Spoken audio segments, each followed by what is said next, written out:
Preface. Charles XII is one of those historical figures around whom discussion, lively even in its own day, has never stopped. The riddle of his personality and the vast perspectives of European warfare into which his reign must be fitted have given rise to an endless balancing of cause and effect. Did he throw away Sweden's trans-Baltic Empire in unjustified gambles on the battlefield, or did he, by nearly superhuman efforts of willpower and leadership, prop up the already shaky structure of that empire and prolong its existence beyond normal expectation?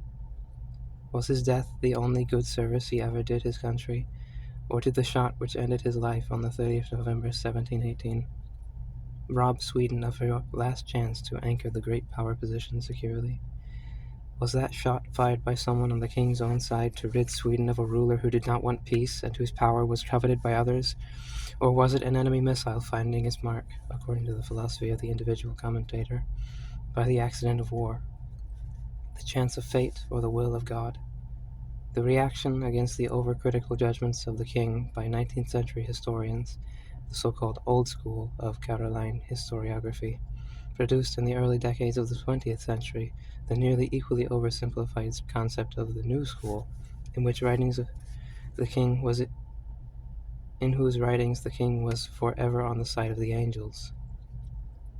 But though the historians of the new school at times pushed their defenses of Charles XII into the realms of priori deductions, they laid the foundations of modern research and proved the unhistorical nature of many of the accusations of the old school.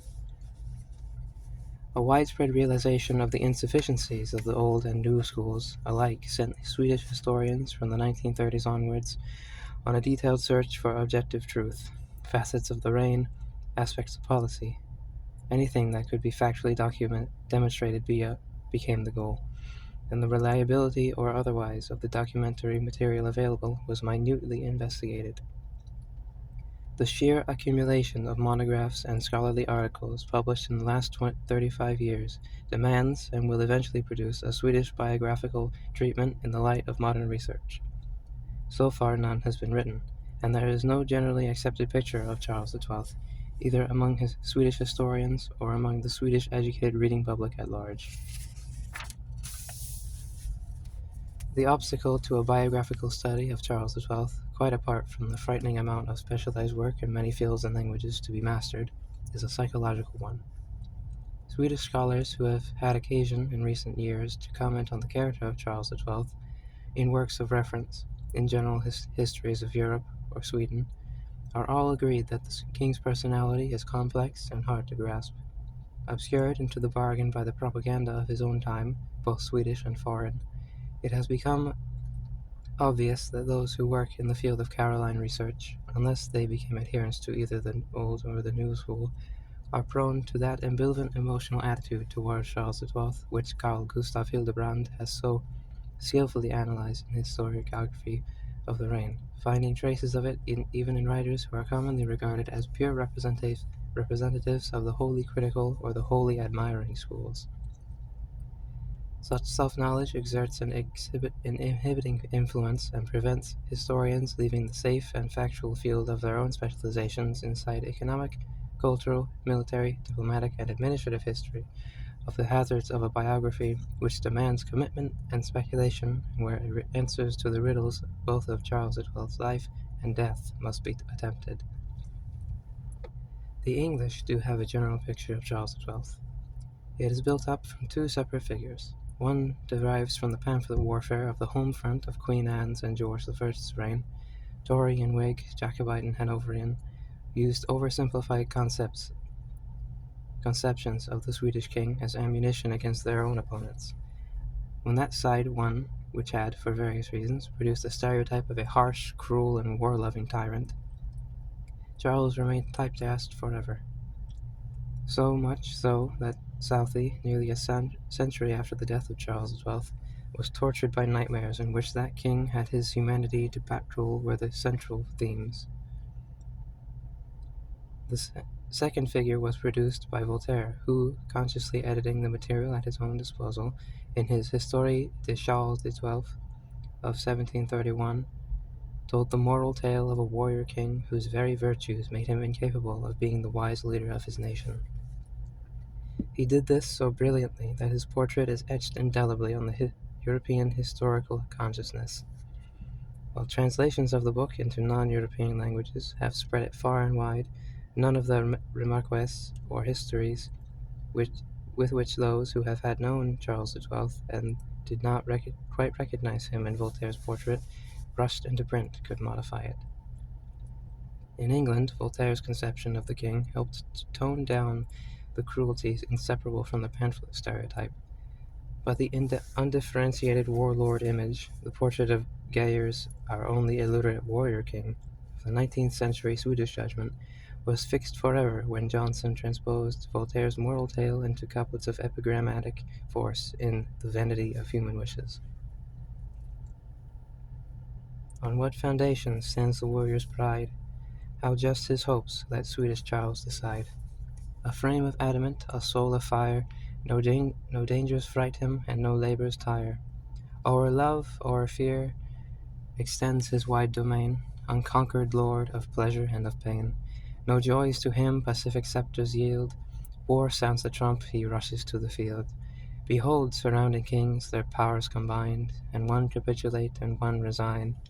Peace courts his hand, but spreads her charms in vain. Think nothing gained, he cries, till naught remain on Moscow's walls, till Gothic standards fly, and all be mine beneath the polar sky. The march begins in military state, and nations on his eyes suspended wait. Stern famine guards the solitary coast, and winter barricades the realm of frost. He comes, nor want nor cold his course delay. Hide, blushing glory, hide Poltava's day. The vanquished hero leave his broken hands, and showed his miseries in distant lands. Condemned a needy supplicant to wait, while ladies interpose and slaves debate.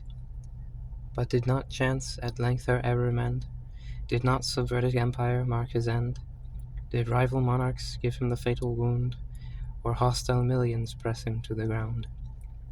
His fall was destined to a barren strand, a petty fortress and a dubious hand.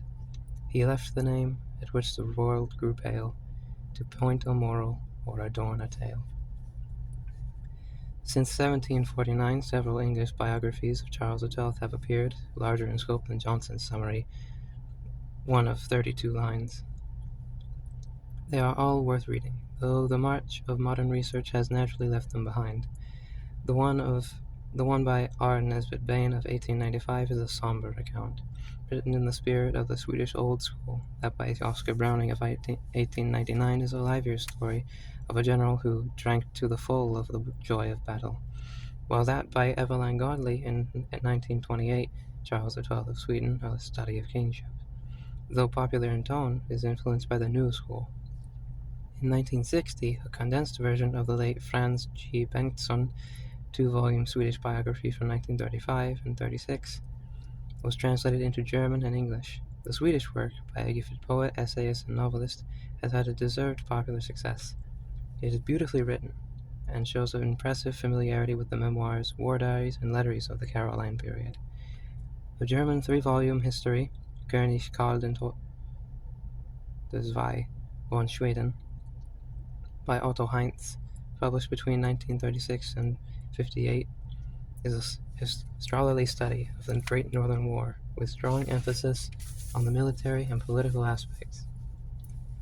Though slightly vitiated by a somewhat naive, if sincere, belief that all would have gone well with Charles XII, if only he had allied himself with Prussia. In my own work, I have sometimes regretted that limitation I imposed on myself by deciding that a 1-volume work was all that I could ask my students and the general public to accept.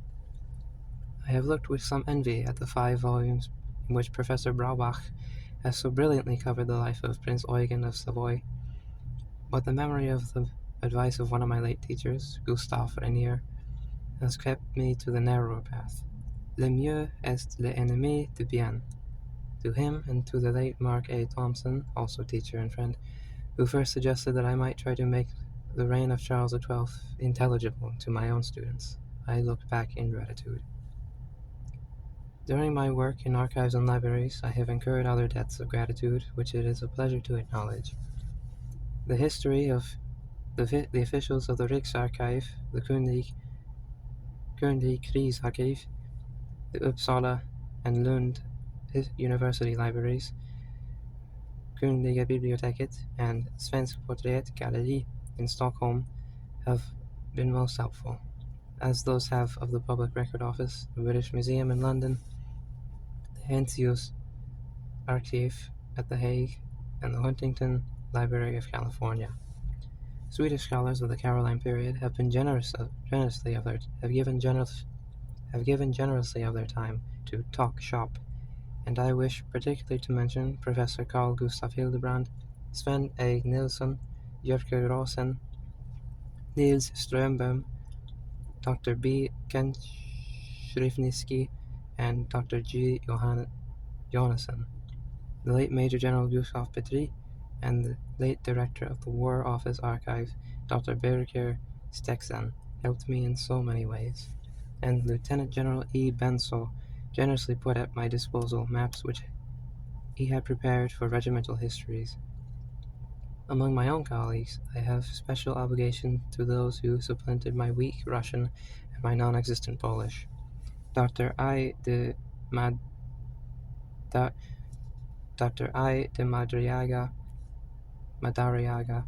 Dr. M. S. Anderson, and Dr. L. Levater. I owe much to discussions with the late B. H. Sumner and to conversations with Professor A. N. Karat of Ankara University. My debt to European scholars working in the early 18th century will be seen from the footnotes to my text. But I would wish to emphasize, for Russo-Swedish relations, that to R. Wittrom V. Fegina, B. Shutoy, and the late E. Tarley. For Polish-Swedish relations, that to G. Gierowski, and the Polish and Russian contributors to the collective work, Die Polnischen Krone, published in 1961 for Swedish relations with the Habsburg state and the Empire, that to Otto Heinz, W. Holst, E. Hessinger, and M. Braubach, and for Swedish relations with Spain and the Jacobites, that to S. Jägerskiöld and to C. Nordman in La Crise du Nord au début de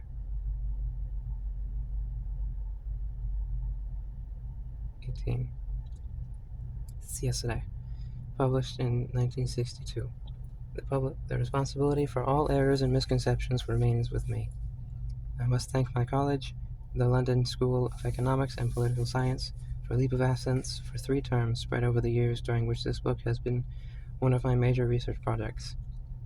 The University of London for 2 travel grants to enable me to visit Swedish archives and libraries in the early stages of my work, and for a study grant from the Karolinska Förbundet, generously and unexpectedly offered through its then president, the late Professor Nils Almlund, to enable me to pay a visit to Sweden during my sabbatical leave in 1957. The secretarial staff of my college, and especially Miss Colette Ritchie,